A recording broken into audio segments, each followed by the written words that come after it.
मैंने अक्सर लोगों को कहते सुना है, ऐसे लगता है गोले बन गए हैं और वो चुभ रहे हैं। What is that? वही बात आ गई कि जी पहले हमने डिफाइन करना है जो सर पे गैस चढ़ने वाली बात है वो नहीं है। जब भी मैदे में या आंतों में सोजिश या गैस होगी तो मैदे और आंतों में स्ट्रेच रिसेप्टर्स होते हैं, तो वो स्ट्रेच होते हैं। जब वो स्ट्रेच होते हैं तो वन फील्स ब्लोटेड, डॉक्टर साहब हैवीनेस है। अब जब वो हैवीनेस है समटाइम्स तो पेशेंट, कुछ पेशेंट है तो डॉक्टर साहब सिर्फ नाफ के ऊपर है, कोई नाफ के नीचे है, कोई साइड पे है, तो वो पेशेंट के अपने सिम्टम्स डिफाइन करने का तरीका होता है।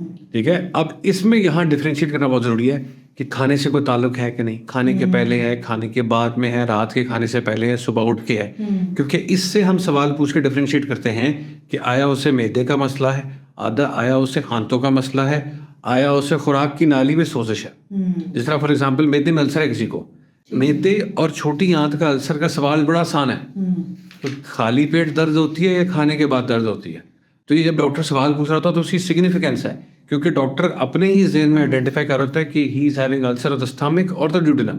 Same goes with bloating. अब पेशेंट ने बता दिया डॉक्टर साहब गैस होती है, किस पार्ट में होती है? अपर क्वाड्रेंट में, लोअर पेट के ना 6 क्वाड्रेंट्स हैं, तो किस हिस्से में उससे मसला हो रहा है ताकि हम उसको स्क्वीज करें।